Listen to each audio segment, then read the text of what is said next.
I'm big. And I'm Surly, and I really have a lot of trouble containing myself when you look at the screen that way. Like, it's just like I'm My, waiting for you to start, and you've this got this is like your response to pause. sincerity. That's not. That was sincere.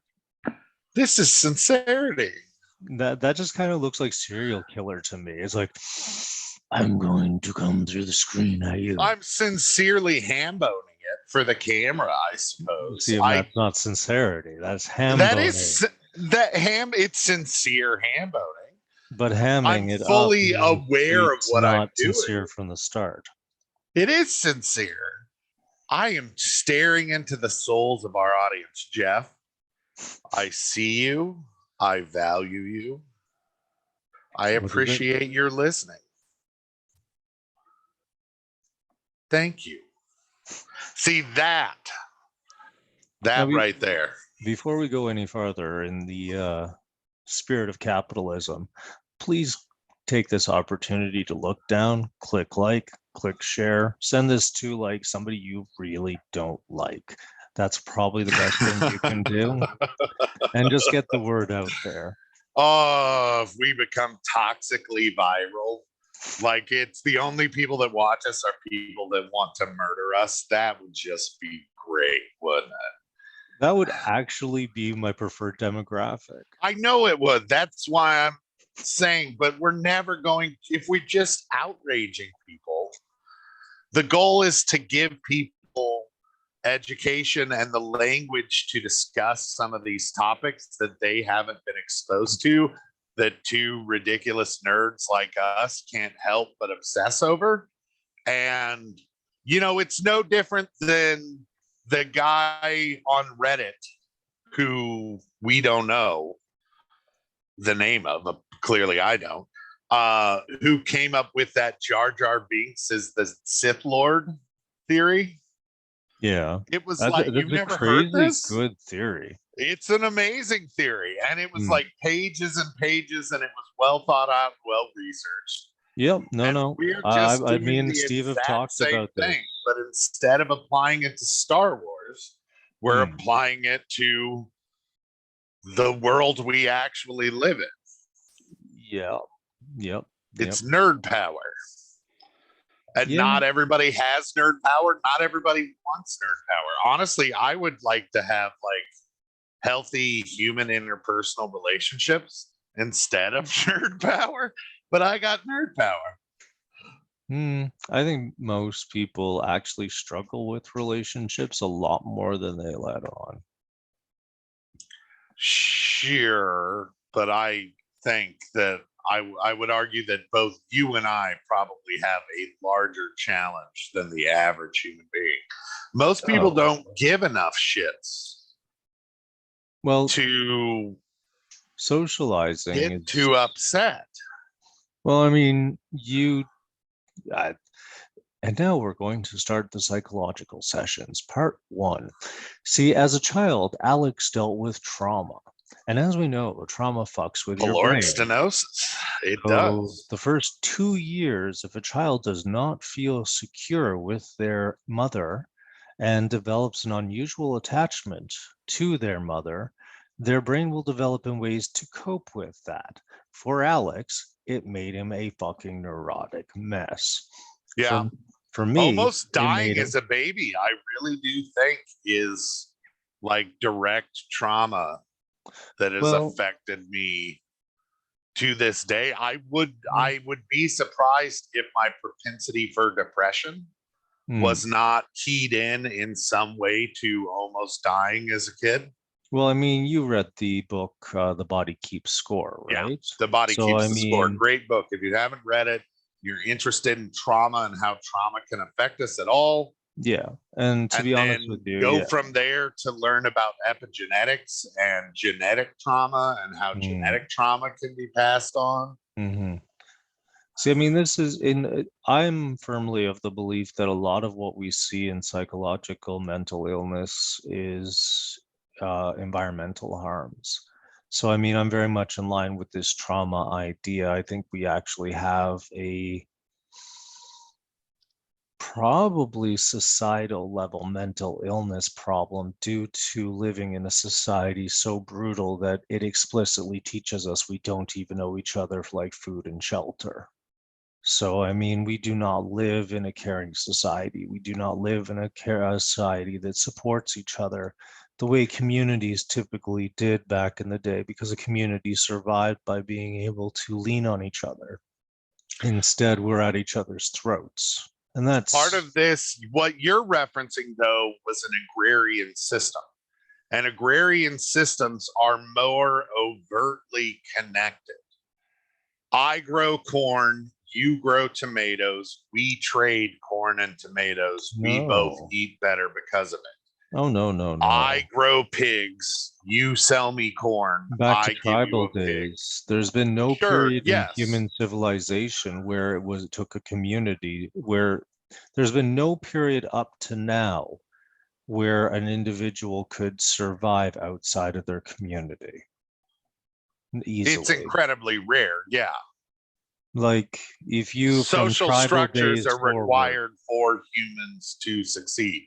it even But affects our brains, right?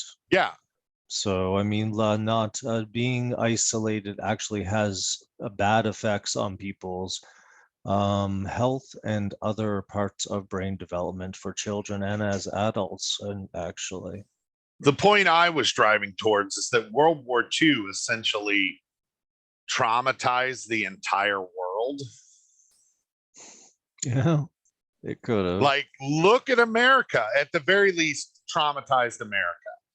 You had men either went to war and committed atrocities in the fighting, because I would argue that killing another human being, even in wartime, damages your psyche. And so men either found they were comfortable with killing, which has its own psychological component to it. Men found they were uncomfortable with killing and may have felt that they weren't brave or strong if they weren't comfortable with killing. I mean, think about the amount of trauma anybody that's a soldier and goes through the battles of something like World War II, which we have well documented, right? Like, I assume that what soldiers go through now is as bad or worse, but we don't have nearly the amount of tape that we do processing. Like, there are entire channels that are just documentaries on World War II, for God's sakes. So I've seen a lot of that stuff, and clearly that would traumatize a human being. And then on the flip side of it, you had women who suddenly, for the first time in their lives, were allowed mobility into the workforce. But they were only allowed mobility into the workforce during the war. And then when the men came back, all the women were sent home. Thank you, dear. You did a good job when we needed you, but now you have to go back and be a housewife. Mm-hmm. That's traumatizing. So you have an entire generation of people that are traumatized, multiple generations of people that are traumatized as a result of World War II, both male and female. So there is no stable parent. And that's what gives us the baby boomer generation. The most selfish generation in history. It does kind of seem like the baby boomer generation is in no small part directly responsible for what is likely the impending doom of human civilization. Yeah, the rich ones. Well, that's, I mean, you say the rich ones, but at the time we had a functional middle class. The baby boomers did away with it. Reagan did away with the functional middle class by pulling all the ripcords on raising the balloons that allowed the wealthy to just siphon wealth out of the system. Yeah, but that's normal in economic situations throughout history. If you look at civilizations, nation states, empires, and whatnot. That they'll get developed to a point that the wealthy just decide to rape everyone? It seems to be a bit of a cycle, yeah. I mean, I've read a couple books on Chinese revolutions throughout the histories. I mean, I've read European books on it. It's happened in other civilizations as well with uprisings. Like, there is this propensity for the upper class to think they deserve what they have.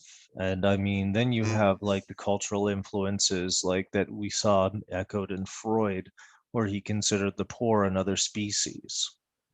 And his entire idea of the onion of the psyche develops in his rejection, his inability to believe in what the women were telling him about the incest that they were experiencing and the sexual abuse they were experiencing. So he actually had to like psychologically reject that, and a lot of his theories developed out of that. So I mean, it's very One of the interesting that reasons way. people don't take Freud super serious today. Well, I mean, for him to accept the women, he would have been implicating his own father, apparently, from the book again. Um, the body keeps score. Nobody wants to believe their dad's a pederast. And I mean, this is kind of the issue. Like, when we're in this whole idea of trauma, um, we're not even looking like you talk about going back to World War II. But I mean, we're basically a feral species. I mean, if you look at the development of the species as if like we're still coming out of the infancy of the species, we had no one to give us checks and balances, no one to tell us what was right or wrong. We just bounced from fucking like terror to fucking war to atrocity to like slaughter throughout the decades and centuries, right? So, I mean, what we've seen is the evolution of a species that is in constant competition with itself for limited resources. And then we get to the Industrial Revolution. And for the first time in history, the poor actually stand a fighting chance against the pillaging sociopaths. So, I mean, centuries and millennia of abuse and trauma with a small period of wealth growth, that we are now coming to a period of vast existential fucking dread and potential destruction. So it's like a big issue. It's a problem. Yeah, machine intelligence may be our only potential for legacy. That would be interesting, but again, it has, unless it can repair itself and actually improve on itself, who cares? I don't know. I have hope in science. Well, did you watch that thing on Netflix, Another Life? No. Oh, it's good. Spoilers. If you plan to watch Another Life, click pause and fast forward about 30 seconds. So, what happens is an extinct species makes a machine life that then calls the rest of the universe and reseeds it and rebuilds it because their own species wiped itself out by destroying its environment. It created the AI to fix the environment, but then they died anyway. So this AI lives on and And basically becomes like von Neumann machines, self-perpetuating. and fucking caretakers of the universe, not allowing intelligent life to leave their own solar systems. Huh. Anyway, we're back to the regular show. No more spoilers. It's a pretty cool That idea, was very though, eh? kind of you. I guess, yeah. You should watch it. I have, even if I've spoiled it, it's still actually, it's the missus from Battlestar Galactica. Yeah, Katie Sackhoff, who is an amazing actor, and fucking a bunch of really good actors. It goes down up its own ass with the whole fucking like you know what? I don't like romances in shows. I can do without them, let alone 6 different, and I'm exaggerating only slightly, like interactions so that they covered like the transgender community, the queer community, the poly community, and the hetero community all got a shout out, plus some other stuff, I think. Did you ever play Mass Effect? Yeah, number Did you ever one. do the relationships in Mass Effect where you actually date different characters? Oh, absolutely. And number one, I was curious what it was like. So I basically strung all of them along till I picked the alien. Yeah, sorry. Yeah. Okay. I thought maybe you might have rejected the interpersonal dynamics of Mass Effect. No, I was curious because everyone was losing their mind about it. So I wanted to see what I could do with it. Yeah, it was still pretty rote. Hmm? It was still pretty rote. It was just check these boxes with It was different a series characters. of conversations. I mean, Yeah. I was more into RPGs back in that time, so I had the patience for it. These days, I don't have the patience for much when it comes to video games. But way off topic. That's all right. Back to Jeff will appreciate it. yeah. There we go. Shout out to Jeff again. Hey man, how's it going? Later. Bye bye. Whatever words. So, Don't tell him bye bye unless we're done with the episode. oh, we're not done with the episode. Anyway, so on escaping now, we've talked about, and this is continuing the this series on why mobilization and general strikes are the political voice of the voiceless in our democracies. Now we've discussed the housing gap, and in the housing gap, we were showing that the bottom 40% of the people can't even afford to live in houses. We discussed the poverty trap, and that's the idea that when everything you earn is just being used to Spent. pay for basic things that you need from day to day, and you're going into debt just to stay on top of those things, your entire economic system is designed to keep you in poverty. So today we discussed a little bit on trauma, but we're going to discuss escaping the poverty trap, as difficult a concept as that is. So, I mean, that was what I was thinking about discussing here. And That's fine. the escaping the poverty trap really relies on rebuilding communities to a degree, because you have several types of poverty, which are situational. Oh, go ahead. No, Was that an intake? Okay. I was just breathing. Ah. I have to do that to continue to live. Hmm. So, I mean, in America and in Canada, you can't escape poverty anymore. Like, essentially, can you? Like, from what I'm seeing up here in Canada, we've got like 75% of our population barely making ends meet, if that. Our homelessness has gone through the roof. We're seeing businesses closing down left, right, and center. And this was a problem before COVID-19. So, what's it like down in the US? Is it similar? It's as bad. Yeah. Yeah. I make $36,000 a year, have really good benefits, and I live paycheck to paycheck. Yeah. Well, I mean, do you know what a living wage would be in your state? And this is information from 4 or 5 years ago when I was working on the campaign to raise the minimum wage to $15, which is just not enough anymore. Mhm. The cost of living in Ottumwa to make ends meet, which is the city I live in, which is what I classify as a rural ghetto, an impoverished, medium-sized town, 25,000 people. Oh, wow. Um, That's pretty big for here.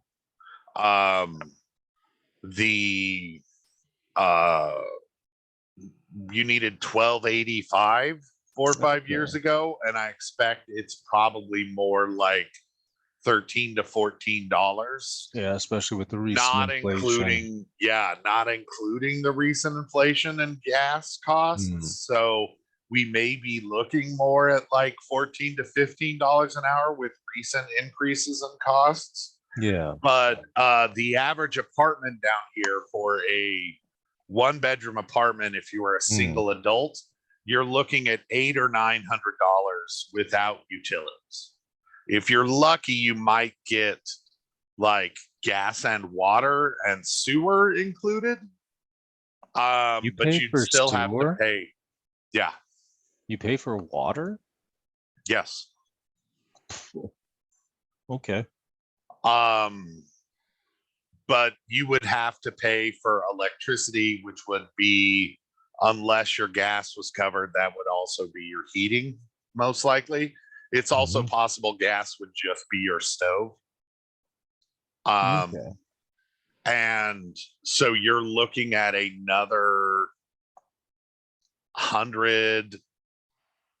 150 dollars a month. So you're looking at a minimum of 1,000. So that means if your net is less than $4,000 a month, you're paying more than you should be on rent. Yeah, so $4,000 And a mine is month. half of that. Yeah. So it looks like a living wage is probably close to $70,000 then, just to be because if based on rental costs. It gets much cheaper if you can live with other people, but as a single adult, the market here is prohibitively expensive. And I mean, this is the thing is back in the 50s, one person could raise two children, married family, white picket fence, blah, blah, blah, blah, blah. And what we have to understand is that's what was stolen from us. So one person struggling to pay for a room in an apartment is what we've lost in the last 50 years. Well, not a room in an apartment, a full apartment. Yeah. But well, I mean, they can only afford a room with what they're getting. I mean, yeah, even that. I mean, what is it? Bezos fucking his employees get food stamps, and he's the yeah. richest man in the like he pays his employees so poorly they get food stamps. So does Walmart, or so did Walmart. I can't even understand. I like I don't even understand the mentality that lets people stand by while scumfucks exploit them like that. Bezos has literally said if he could have robot workers, he would, but he can't. So he treats his workers as if they were robots. Yeah, well, he considers them for his entire business plan was fuck Hogs. retention. There's always more Yeah. people out there. Yeah. People like that are a fucking, what is it, blight on society. Yeah. For all the Eggnog and rum. benefits, for all the benefits that Amazon has brought, It's the not, it's nothing business worth it. model is not sustainable. Mm. It's not healthy for society at large.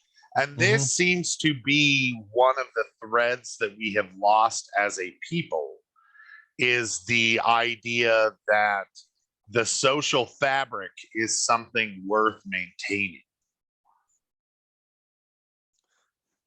Yeah, well, when the GDP is the only thing worth fucking thinking about, what's the term for it? Priority shift as a society.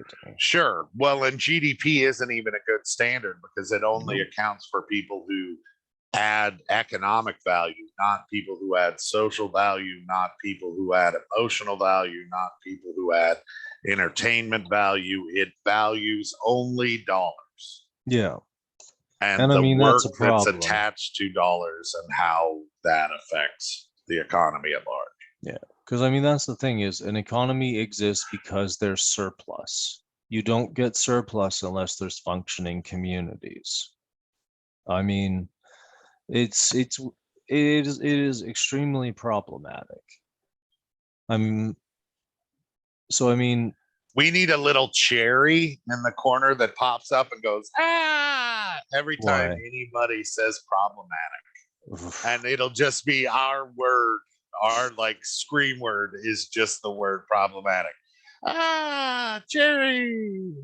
We'd probably get sued by the people who made Pee-wee's Playhouse, though.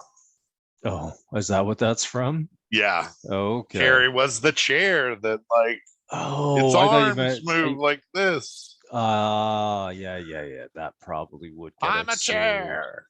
So, I mean, in America, enduring poverty has become easier, but getting out of poverty is not easier. So, what are the macro and micro roots of poverty? On a macro level, we understand historical injustice. And this is a conversation that we need to broaden out because when we think of historical injustice, it's always the oppression of marginalized groups. However, the first people the Europeans subjugated and abused and traumatized and turned into slaves were their own people. Yeah. So this is when it comes to the historical injustices, the injustices were not from white to black. Most white people didn't own slaves. And propaganda is wicked fucking effective. We understand this now, how just a few words whispered by powerful people can now ferment a riot like January 6th in the United States. Hitler did the same thing. He actually incited violence in, what was it, The beer hall push. 1923? Yeah. 1923 The was beer it? hall push. And he also wasn't punished. And it was one of the things that allowed him to pave the way for fascism. Anyway, this is the cat. The cat's ass is generally where she likes to go. She's settling down. Anyway, so we need to look at the historical roots of it. We had slavery, segregation, unequal criminal justice system, cultural racism, and fear of immigrants. Now, this is the thing about oppressed people. When people are oppressed, they're in a Stockholm sort of relationship with their oppressor. So that when you had the kings and queens and then the presidents and armies of Europe saying all of this bullshit about everybody else to poor white trash who were mistreated and abused for centuries before we fucking found the new world, we were basically their fucking programmed little fucking monsters. And that's something that's got to be addressed because we still carry over our own racism and whatnot to this day. But when we talk about historical injustices, it's not color versus color. It is class versus class. Yes. Over the long span of history. Yep. And that's any other way to look at this except for the long span of history is going to be the wrong way. I can tell you that. Well, that it becomes problematic when you look at the U.S. Because the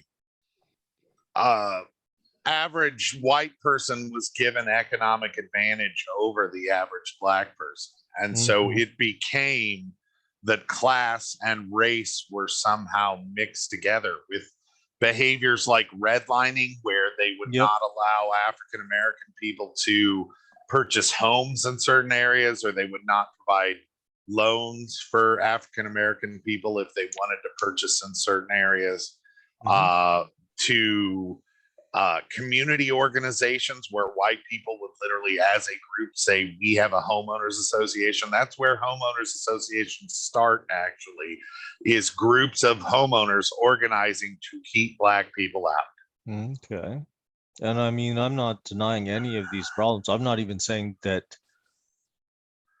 But these were people who were formerly lower class whites, and so were part of the class struggle, who became middle class whites, and in the process of becoming middle class whites, further reinforced the racial struggle instead of the class struggle, because they had supped at the table of the elites. They had risen up economically. Useful idiots.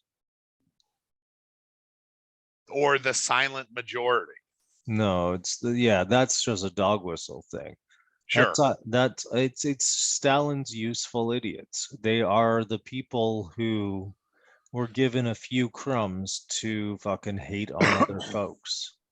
I mean, it's the oldest fucking game in the book. Britain is Bread and famous for it. circuses have become Hmm. Cheetos, beer, and wrestling.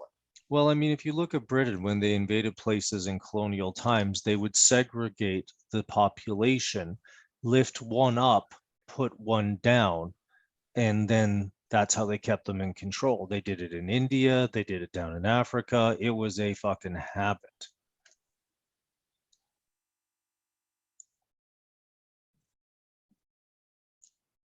And it persists to this day. And these sorts of wedge issue shenanigans are how they keep a population that under normal metrics would rise up with guillotines at each other's throats. I mean, the income inequality and wealth disparity in the US is now greater than it was in France when the fucking revolution happened. Like, America, like That's what people are openly I talking about America having a revolution at this point. does Bezos not think he's going to get drugged? Does he think he's going to get away with it? They don't think that's the thing is we actually live You in a think he day and just age doesn't understand the system is as fragile as it actually is? that is a big part of it. Institutional power plus the human mind's ability to just say I deserve what I have, and people who don't have it are lesser than me. That whole kick and adrenaline rush people get off of the use of power. It seems to, on a historical timeline, to have like always blinded people in charge, like the French Revolution. Like they never saw it coming. The Russians never saw it coming. Like they thought it had been working for so long they couldn't understand fast enough once things began to fall apart that this was going to get real fucking bad. I mean, all through the 1800s, Europe was working together to shut down workers' movements in other countries, right? Like that's when they were all those various countries didn't pop at the same time.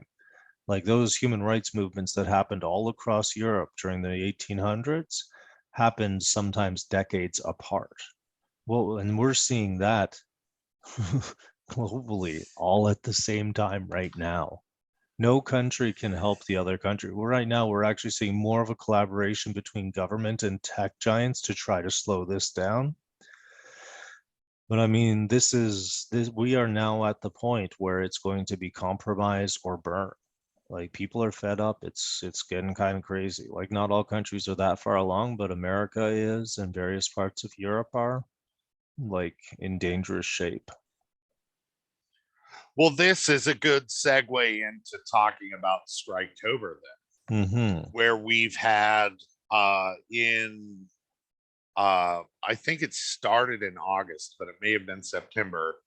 The workers at Nabisco factories Mm-hmm. went on strike. Currently, UAW workers are on strike with John Deere. Mm-hmm. Teachers are going on strike Mm-hmm. around the country. We have a number of large unions flexing their might in ways that they haven't in quite a while. Decades. Yep. About fucking time. And at least for the UAW workers, John Deere, when they rejected the first contract, which was a joke, and reinforces the two-tier system that the John Deere management foisted on the union in the 90s. A two-tier system is one that says, if you're in the union before this date, here is your set of benefits. Yeah. And they work often quite good. And if you join the union after said date, you get this tier of benefits. Yeah. And they are often much worse. And what happens is the company convinces the union to vote, and they all secure their benefits because they're already in the union before this date. And their benefits are great. and their benefits are great. It's just everyone that comes after them, the company now has the right to shit on because the union batted its eye and didn't take a firm stand. The union said, "Oh, we'll take our reward and screw the next guy." Yeah. And And that's how unions you aren't break a supposed to work union. that way, but that succeeded. Well, The I mean, UAW did that with John Deere in the 90s. This is the thing about civil disruption is it has to be disruptive to be effective. And unions are negotiating political bodies at this point. They're not interested in disruption. Disruption could hurt their bottom line as well as everybody else's. I mean, we've endured decades of union busting, ways to make unions less effective, all these other things. But I mean, in Iowa, they've even made it so that unions have to recertify every year if they're attached to a public entity. Interesting. So that the union now, this doesn't mean that every year a public entity that doesn't have a union gets to vote on whether or not they start a union. It just means if a union already exists, like for public workers, the public workers have to every year have a public vote on whether or not to keep that union. See, and this is the thing, the union. It would have been a fair law if it did both. Yeah. See, the government has gone out of their way to make grassroots power weak. Well, this was also specifically an endeavor undertaken by Republican legislators in our state legislature, and was done because they see that and Democrats are pro-union, and so I don't believe that.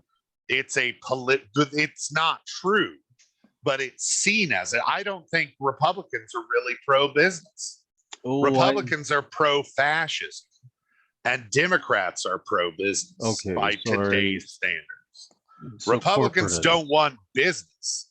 They want a complete and total control of everyone's life from the moment they wake to the moment they sleep on a daily basis. There was an interesting talk on Russell Brand the other day where he had on somebody who was discussing this. And I mean, the evolution towards surveillance and statehood is kind of a natural progression that has to be kept in check.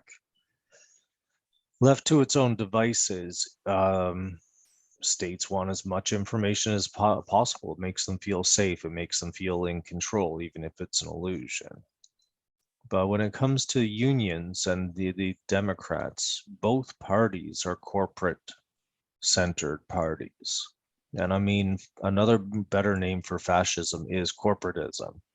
So I'd argue that both American parties and all three of Canada's major parties are fascism inclined because they are all fairly pro-corporate. NDP is making noise these days that looks a little bit less pro-corporate, but for decades they were hardcore neoliberalism and supply-side economics from what I heard and could tell. So, I mean, that's fascism. Corporatism is a form of fascism when the corporation is more important than people. The functioning of the state and the machine is more important than people. And that's why we need to rise up. Well, that's why we need something like a regular general strike. We talked about this in season 1. Protest Tuesday. Protest Tuesday. Every third Tuesday of the month. General strike. Like yeah. And I mean, this is the thing is like if everybody could learn to get their shit together and work on these things together, these folks would be fucked. I mean, their entire setup relies on people saying, okay, there's nothing else I can do. I might as well accept it. And that's obviously not true. I mean, what the fuck is going on that we can more easily picture the end of the world than we can picture an end to capitalism? One is not inevitable. Both are not inevitable. That is a good point. I That's read it kind of online. disturbing. That's We can yeah. picture the end of the world, but we can't picture the end of capitalism. Yeah, that's not my quote, but I mean, this is again like Ursula Le Guin said during the time of monarchies, and I'm paraphrasing, people couldn't picture an end to the monarchies, but the transition happened fairly rapidly once shit went down, right? Got 100 years. And we're in a day and age where what would take 50 to 2 or 300, pardon me, years, like half a century ago, is occurring in months and years and half decades right now. Movement, everything, progress, adaptation, innovation, like everything going on right now, we are moving at speeds unheard of in human civilization by like astronomical amounts. Part of me wonders if, because there's always these rumors when you follow tech news that the tech giants actually have made significant technological leaps that they are not even intimating to the public at large because they have two motivations. One is not to disrupt society too much by rolling out groundbreaking technology. And two is that if they roll it out piecemeal, they can make profit on each intermediate step rather than jumping 10 steps to what is the actual new significant technological breakthrough. I So wonder I don't know. because You hear a lot of tech journalists and I tech don't moguls like think that, intimate that yeah, significant stuff is out there. It's just not being this shown to the is the public at same large. fear. This is the same thing people used to say about the military industrial complex, right? Yeah, but the military industrial complex was doing those things. Yes. We So, had stealth fighters. yeah. We had all the things that people said we didn't have. Mm. Vietnam was a false flag. It was part of the US war on Russia. No, but the It was started by a Tonkin false Bay was flag. a Yeah. false flag.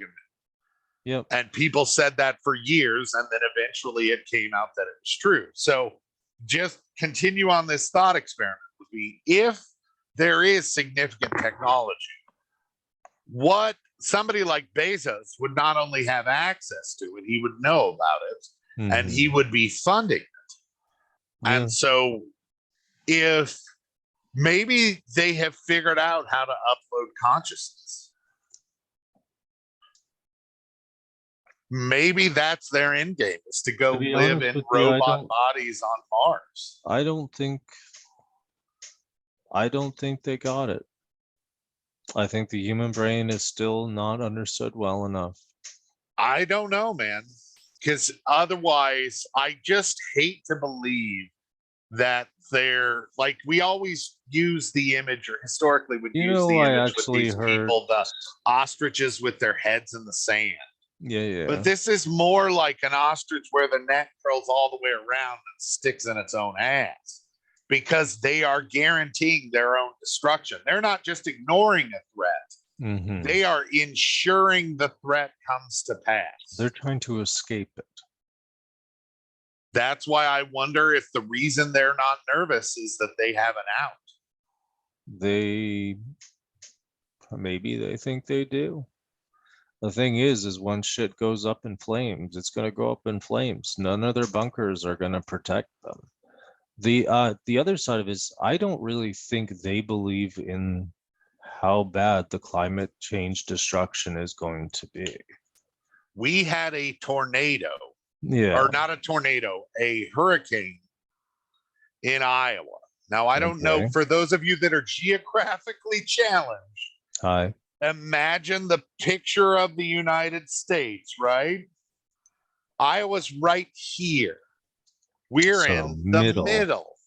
The right. most water we have is the Mississippi River on that side of us. The hurricane came from the mountains. It's literally, now it's a rare event called a derecho, but it was a windstorm with 140-mile-an-hour winds. And there was a cyclone bomb hurricane that put out the second largest fire in California's history the other day.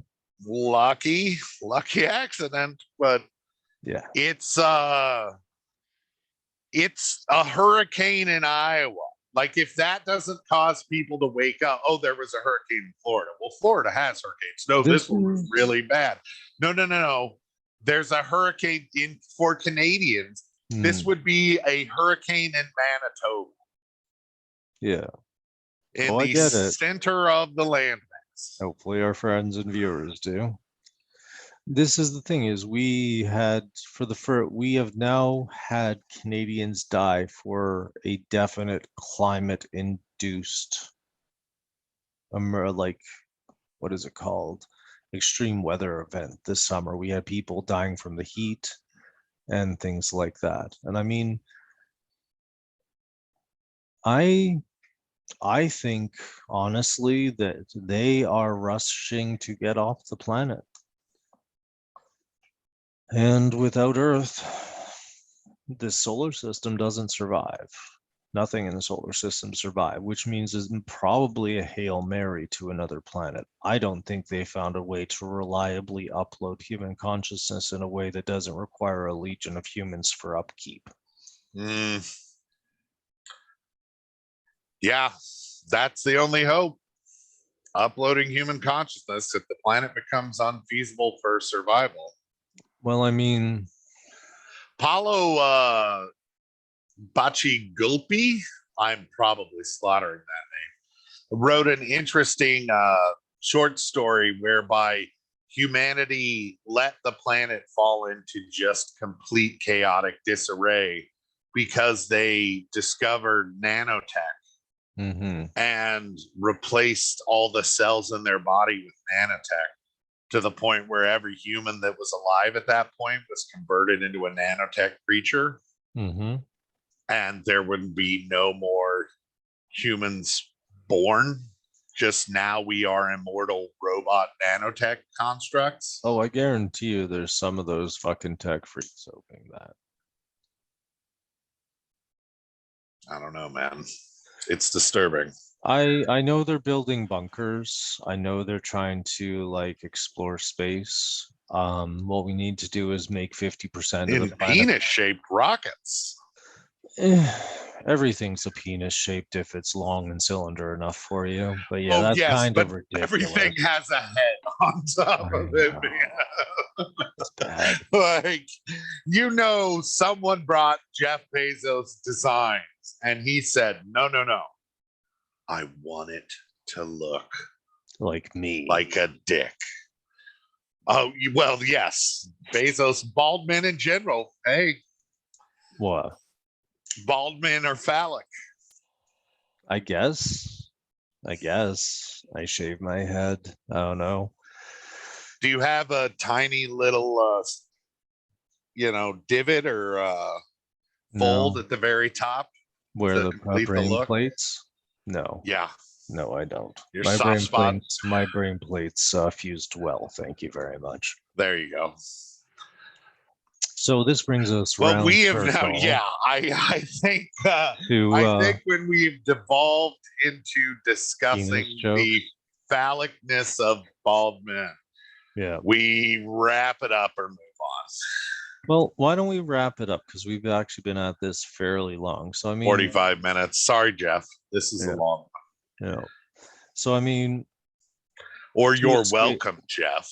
You get something to listen to. Yes, you get extra. Why am I apologizing for our excellence? Yes, exactly. So why do we need mobilization and general strikes? I mean, it's a good question to be thinking about as a general rule. And the easy answer is because it's the only thing they're going to listen to. And that is exactly right. They're not going to listen to us anything else. Yes, vote. Yes, do all the other things that you do. Voting But is the when the least you can do. opportunity to come to mobilize for a general strike, get off your ass and join the general Get on strike, because it's Facebook. the only way we're going to get things done. Get on Twitter, meet people. It's a social situation. Fucking go out, paint posters, like get noisy. But yeah, so I mean, Unless you're is the like me and future. a shut-in. Well, I'm And in then a small find another town. thing you can do. You can help organize other people. Yep. You can volunteer to design those posters. You know, Put an there's hour opportunities. into conversing with people online about political views in a in a fashion that moves things forward. Screaming at each other got us talking about things that needed to be talked about, but now it's time to put that shit aside. Yeah, there's only so much that vitriol can accomplish. The vitriol was very important on breaking the silence, but if we want to bring this shit home, now it's time to be relentless. There you go. You ready to be relentless, America, Canada, listener, viewer? Do what Josh said. I'll be the dirtbag at the end of the episode that says like, share, subscribe. Ugh, I All hate that doing fun that. It stuff. feels so greasy. To be honest with you, I'm over it now. I've been watching enough of these and I'm just like, you know what?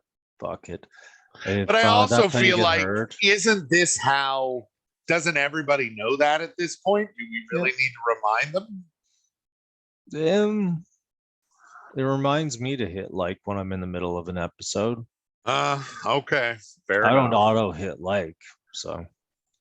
All right, if we don't see that one like soon, Jeff, then we're gonna have words. Exactly, Jeff. We're coming for you. I've been big. I've been surly. Good night, good day, whatever. Bye bye.